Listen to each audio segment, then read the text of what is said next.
गायछाप, ओमछाप, पंढरपुरी, बंडलपुरी ही नावं महाराष्ट्रातल्या ग्रामीण भागातल्या जनतेसाठी नवीन नाही आहेत आणि ग्रामीण भागातली जनता या नावांपासून अनभिज्ञही नाही आहे.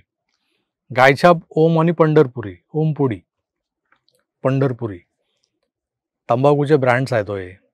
अजून काय सांगू तुम्हाला, खाणाऱ्यांनाही माहीत आहेत आणि न खाणाऱ्यांनाही. या तंबाखूच्या पाकिटांवर एक वैधानिक इशारा लिहिलेला असतो, consumption of tobacco is injurious to health, म्हणजे तंबाखू सेवन हे आरोग्याला हानिकारक आहे. पण खाणाऱ्याला काय पडलंय त्या इशाऱ्यांचं, घंटा फरक पडत नाही. ते खातात, मस्त कीक बसून घेतात आणि आपल्याच जगात विहरत असतात. हे जे आरोग्याला घातक पदार्थ आहेत ना तंबाखू सारखे, ते नुसते शरीरावरच परिणाम करत नाहीत तर खाणाऱ्याच्या डोक्यावरही तेवढाच जोरदार परिणाम करतात. It is injurious to mental health also, असं लिहायला पाहिजे खरं तर त्या पाकिटांवर. खाणाऱ्यांवर मानसिक परिणाम होतो आणि याचं जितं जागतं उदाहरण आपल्या राज्यातलं जुनं जाणतं नेतृत्व आपल्यासमोर आहे. साहेबांच्या या वाईट सवयीनं त्यांना जीवघेण्या दुर्धर आजाराला सामोरं जावं लागलं हे आपण जाणतोच. अशी वेळ दुश्मनावर येऊ नये, पण त्यांच्या मानसिकतेवरही याचा परिणाम झालेला दिसतोय. कारण या विमनस्क अवस्थेत ते नेहमीच असंबद्ध विधानं करताना दिसतात आपल्याला.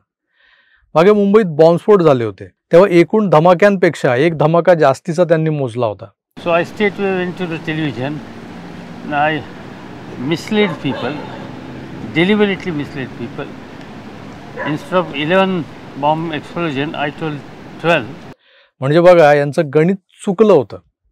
मेंदू हा माणसाचा महत्त्वाचा अवयव असतो आणि त्यावर परिणाम झाला की गणित चुकणं काय तर भूगोल, इतिहास, नागरिकशास्त्र सगळं चुकतं. साहेबांचं तर त्यानंतर बऱ्याचदा चुकलेलं आहे. साहेब संकष्टीला मटण खातात कारण त्यांचं काहीतरी बाराखडी अंकलिपी हे चुकलेलं असतं. गायछापचा मेंदूवर झालेला अंमल. साहेब स्वतःला देवाचा बाप म्हणवतात कारण पंढरपुरीचा तडाखा.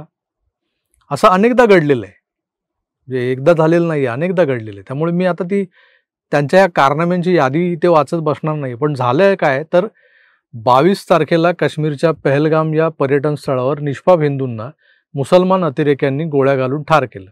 आता तर ही बातमी जगभर पसरली की दहशतवाद्यांनी लोकांना एकत्र करून त्यातले हिंदू कोण असं विचारून हिंदूंना ठार मारले. पण दहशतवाद्यांनी लोकांना धर्म विचारून गोळ्या घातल्या हे मान्य करायला काही राजकारण्यांचे बधीर झालेले मेंदू तयारच होत नाहीयेत.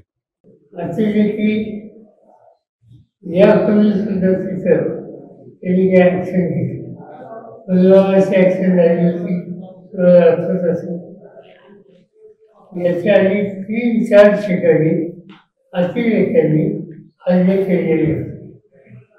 तेव्हा धर्माची चर्चा झाली. आज धर्माची चर्चा कसं? साहेब तर साहेबांचे लाडके माजी गृहमंत्री विदर्भपुत्र अनिल बाबू देशमुख यांचाही मेंदू किती बधीर झालेला आहे हे आपल्याला त्यांच्या त्या बोबड्या बोलांमधून लक्षात येतं.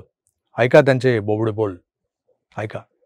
इसके बारे में अभी पक्की खबर नहीं है, अलग अलग खबरें आ रही है.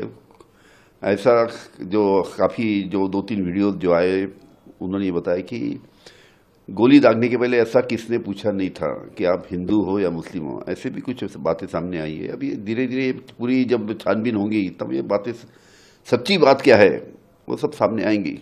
मित्रो, जे सत्य आहे ते मान्य न करणं किंवा धादांत खोटं बोलणं ही ज्यांच्यासाठी एक सवय बनून गेलेली आहे त्यांच्यावर तंबाखूसारख्या व्यसनांचा जबरी अंमल तर असतोच, पण यांच्या मेंदूंवर मुसलमानी लांगुल चालनाचा मोठा अंमल फार पूर्वीपासूनचा आहे. आणि त्यामुळेच हे आपल्या डोळ्यांनी दिसणारं जे सत्य आहे ते मान्य करायला तयार नसतात. 1992 साली मुंबईत झालेले 11 बॉम्बस्फोट हे झाले होते हिंदूंच्या वस्तीत, सगळे 11च्या 11. पण 12वा बॉम्बस्फोट जो कधी घडलाच नव्हता तो घडवला शरद पवारांनी.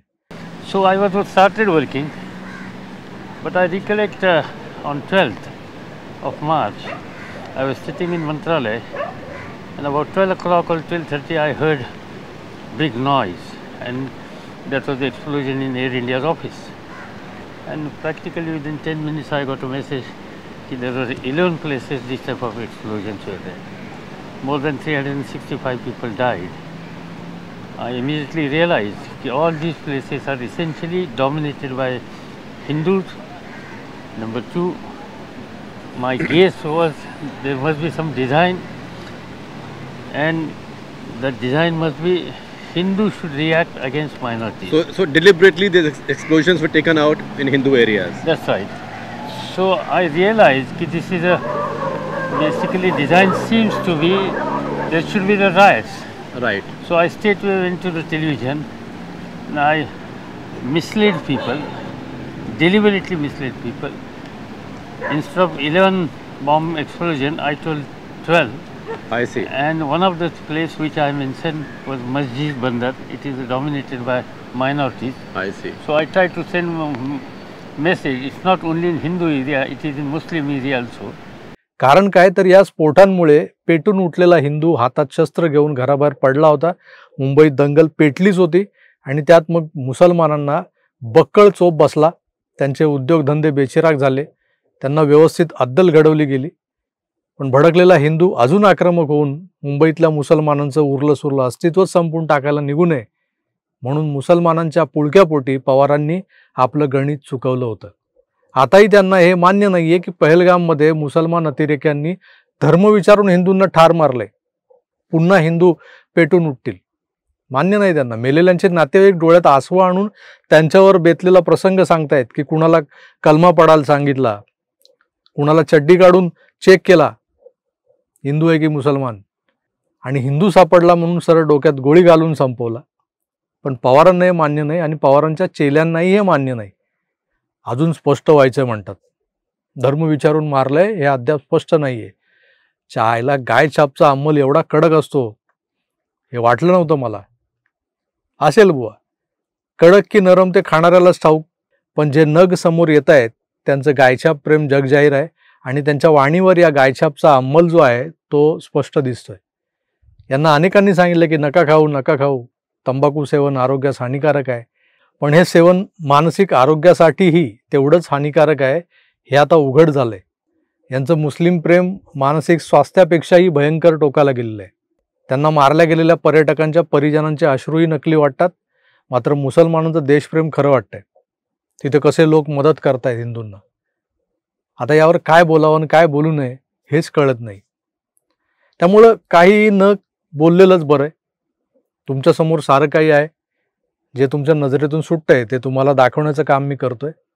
त्यामुळे मी तुर्तास इथेच थांबतो. पुन्हा भेटूच तर आपली काळजी घ्या. आणि आपल्यापैकी कुणालाही हे गायछाप पंढरपुरी बंडलपुरी वगैरेचं व्यसन असेल तर कृपया तात्काळ सोडून द्या.